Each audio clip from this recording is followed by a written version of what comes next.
রহমত, বরকত ও মাগফিরাতের মাস হচ্ছে মাহে রমাদান। এই রমাদানের একটি নেক আমলও যেন আমাদের থেকে না ছুটে যায়, সেই জন্য আমাদেরকে অত্যন্ত যত্নবান হতে হবে। আমরা রমাদানকে শুরু করি সাহারির মাধ্যমে। অনেকেই সাহারি করতে চায় না, অথচ রসুল্লাহ সাল্লাল্লাহু আলাইহি সাল্লাম বলেছেন, তাসাহহারু, তোমরা সাহারি করো, কেননা এই সাহারির মধ্যে রয়েছে বারাকা। আমরা যখন সাহরির সময় জাগ্রত হব, তখন আমরা আমাদের ছোট সন্তানদেরকে, ছোট ভাই বোনদেরকে জাগ্রত করব এবং তাদেরকে সাহারির জন্য অভ্যস্ত করব, কারণ এই খাবারটা আমাদের জন্য যেমন বারাকা, সন্তানদের জন্য তেমন বারাকা।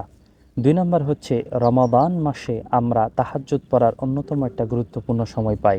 এই সুযোগটা আমাদেরকে মিস করা কোনোভাবেই উচিত নয়। আল্লাহ সুবহানাহু ওয়া তাআলা বলেছেন, ওয়া ইযা সাআলাকা ইবাদি আন্নী ফাইন্নী করিব।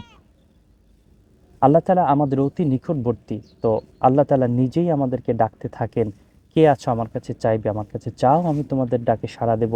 কে আছো ক্ষমা প্রার্থনা করবে, আমার কাছে ক্ষমা প্রার্থনা করো, আমি তোমাদেরকে সাড়া দেব।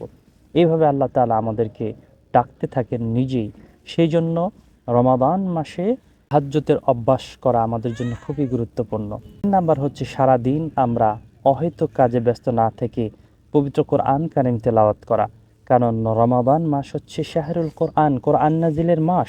আল্লাহ সুবহানাহু ওয়া তাআলা বলেছেন, ইন্না আনজালনাহু ফি লাইলাতিল কদর, আমি কদরের রাতে কোরআনকে নাজিল করেছি।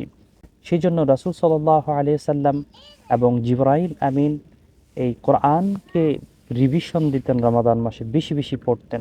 আমাদের কর্তব্য হচ্ছে আমরা কোরআনকে বেশি বেশি পড়ব, কোরআন বোঝার চেষ্টা করব, সেই অনুযায়ী জীবন গড়ার চেষ্টা করব। যদি কোরআন পড়তে না পারি, তাহলে এই রমাদান মাসে আমাদের কোরআন কিভাবে শিখতে পারি সেই বিষয়ে মনোনিবেশ করা উচিত।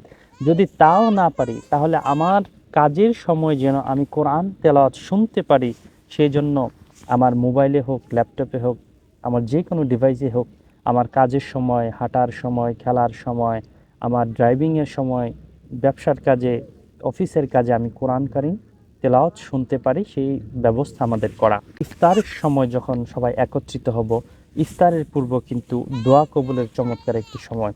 রাসূল সাল্লাল্লাহু আলাইহি সাল্লাম বলেছেন, লিস-সাইমি ফারহাতান, রোজাদারদের জন্য 2টা আনন্দের সময়। একটা হচ্ছে ইফতারের সময়, আরেকটা হচ্ছে যখন আল্লাহ রাব্বুল আলামিনের সাথে আমাদের সাক্ষাৎ হবে সেই সময়টা। ইফতার যেহেতু একটা আনন্দ ঘন মুহূর্ত, যারা রোজা রেখেছে এবং যারা রোজা রাখেনি সবাইকে নিয়ে আমরা ইফতার করব। ছোট সন্তানদেরকে ইফতারের দস্তরখানে আমরা শামিল করব, আমাদের অফিসের কলিগদের শামিল করব, আমাদের সকল চাকরিজীবী, আমাদের সকল স্টাফদের নিয়ে আমরা একসাথে ইফতার করব। এটা হচ্ছে আমাদের জন্য একটা আনন্দঘন মুহূর্ত, আমাদের চমৎকার একটি সময়। সেই জন্য আমরা ইফতার করব এবং অন্য প্রতিবেশীকে ইফতারি দেওয়ার জন্য সহযোগিতা করব।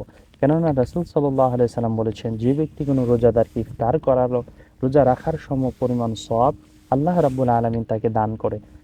তারাবির নামাজে সবাই একত্রিত হওয়া, অনেকেই তারাবি পড়তে অলসতা করে, কিন্তু না, আল্লাহ রাসূল সাল্লাল্লাহু আলাইহি সাল্লাম বলেছেন, মান কামা রমাদানা ঈমানান ওয়া ইহতিসাবান গুফিরা লাহু মা তাকদ্দামা মিন যানবি, যে ব্যক্তি ঈমান এবং ইহতিসাবের সাথে রমাদানে দাঁড়িয়ে নামাজ পড়বে, নফল নামাজ পড়বে, আল্লাহ তাআলা তার গুনাহগুলোকে মাফ করে দেবে। আমাদের চেষ্টা করতে হবে বেশি বেশি দান সদকা করার জন্য। আর সাদাকাতু তারুদ্দুল বালা, সাদকা করলে আল্লাহ তাআলা আমাদের বিপদগুলোকে মিটিয়ে দেন। কাটুক ইবাদতে, রমাদান কাটুক দান সদকায়, কোরআন তেলাওয়াতে, নেক আমলের উৎসবে। আল্লাহ সুবহানাহু ওয়া তাআলা আমাদেরকে তৌফিক দান করুন, আমিন। ওয়া মা আলাইনা ইল্লাল বালাগ। আসসালামু আলাইকুম ওয়া রাহমাতুল্লাহি ওয়া বারাকাতুহু।